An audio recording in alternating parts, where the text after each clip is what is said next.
استنى معلش، استنى معلش يا عم جورج. جميله. تعالوا النهارده في مطبخ رؤوف هنعمل اسهل واسرع طريقه جلاش باللحمه في الطواجن الالمونيا الدهان الاصلي، وفي نفس الوقت هنعرف الفرق ما بين الالمونيا الدهان الاصلي في الطواجن وما بين التقليد. الالمونيا الدهان الاصلي او طواجن الدهان الاصلي بتتعرف ازاي يا جماعه؟ بصوا، اولا دي كده الكرتونه بتاعه الدهان الاصلي. زي ما اتكلمنا قبل كده قلنا ان الدهان الاصلي بيبقى مكتوب كلمه الدهان بس بالشكل اللي انتم شايفينه كده. اما اي حاجه ثانيه عليها اضافات مثلا زي عندنا مثلا طعم زي ده مثال اسمه الومنيا شمس الدهان، فكده نعرف ان هو مش اصلي. اي اضافه جنب كلمه الدهان اعرفوا على طول ان هي كده مش اصليه، وان دي شركه تقليد ايا كان بقى. ممكن تبقى الومنيا خام وممكن تبقى الومنيا بيور 100%، بس بتبقى مش الدهان الاصلي. اما الدهان الاصلي بالشكل اللي انتم شايفينه ده. تاني حاجه عندنا ان الدهان الاصلي يا جماعه بتبقى الالومنيا بتاعته في الطواجن بالذات بنحسها اخف من حاجات تانية، بس بتبقى الومنيا بيور والومنيا خام 100%.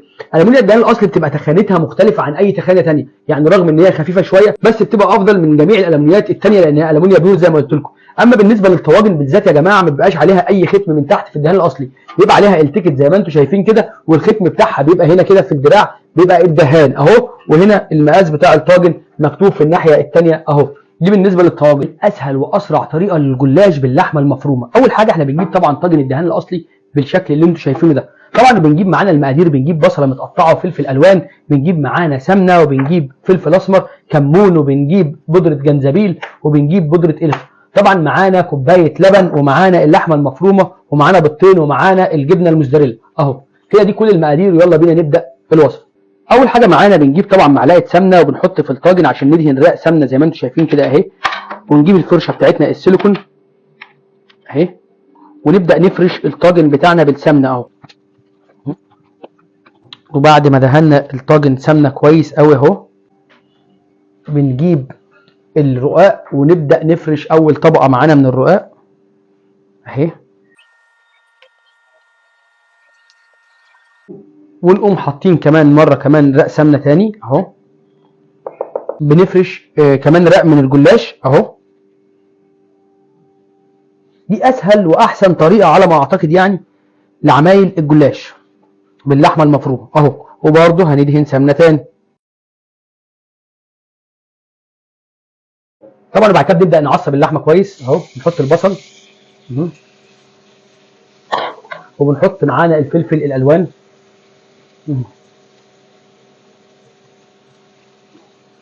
طبعا النار بتكون مش عاليه قوي.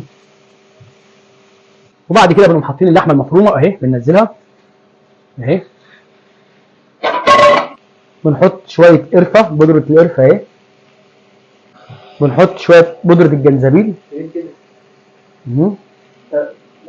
بعد كده بنحط شويه ملح اهو.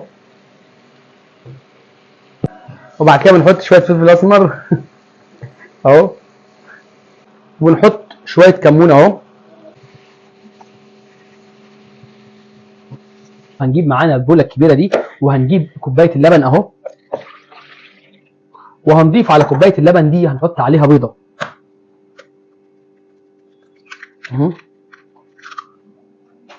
وبعد كده بنحط، بعد ما بنحط البيضه بنحط شويه فلفل اسمر، وبنحط شويه ملح. وبعد كده هنضرب البيض في اللبن. وبعد كده بنجيب اللحمه بعد ما عصبناها كويس، بنقوم حاطينها على الجلاش كده ونفردها بقى اهو. يا عيني على الريحه كده والقرفه وريحه التوابل. قلت لكم يا جدعان انا شيف من الاول، انتوا ما صدقتونيش اهو. نفرش بقى كده. وبعد ما فردنا اللحمه المتعصبه كويس هنبدا نفرش عليها طبقه الجلاش كده اهو. نحط طبعا كده. تاكلوا من ايدي صينيه جلاش اي حد عادي ممكن يعمل احسن منها، بس من ايد رؤوف مختلفه والله اهو. وبعد كده بنظبط الاحراف بتاعتها اهي زي ما احنا شايفين.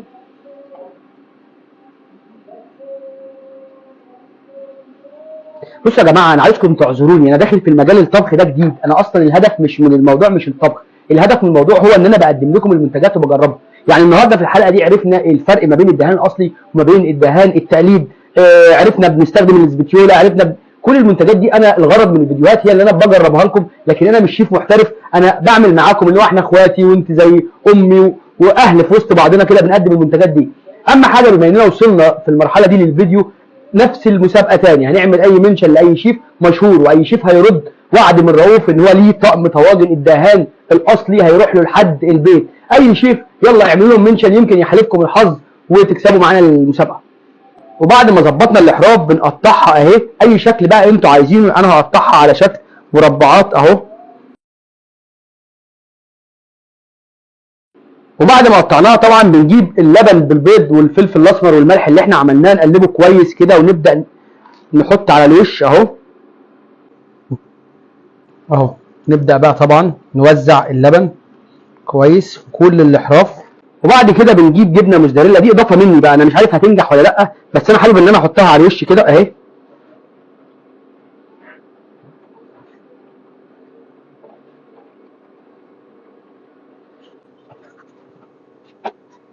وبعد كده بناخده نحطه في قلب الفرن، طبعا بنبقى مسيبينه على درجه حراره 180 او 200 مسبقا وبالمروحه يا ريت اهو. بندخله كده اهو بس، وبنقفل عليه وبنستنى لما يستوي.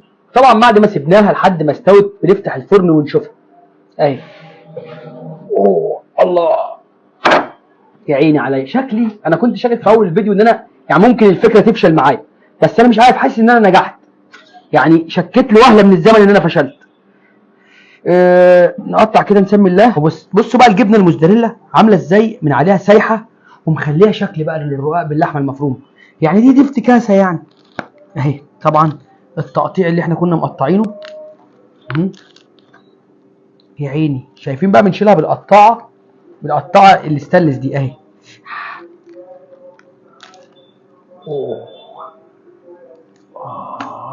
تصدقوا شكلها، وكمان بقى كمان انا مزود اللحمه تحسوها حلوه،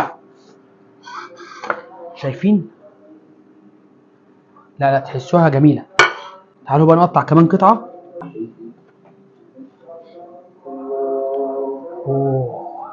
لا حلوه الصراحه، حلوه. مش عارف، كنت شاكك ان انا هفشل، بس الحمد لله نجحت. بس عايزين ندوق الطعم، اهم حاجه الطعم.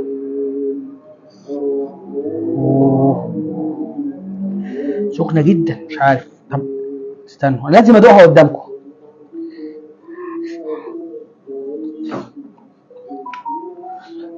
حلوه، نجحت تاني.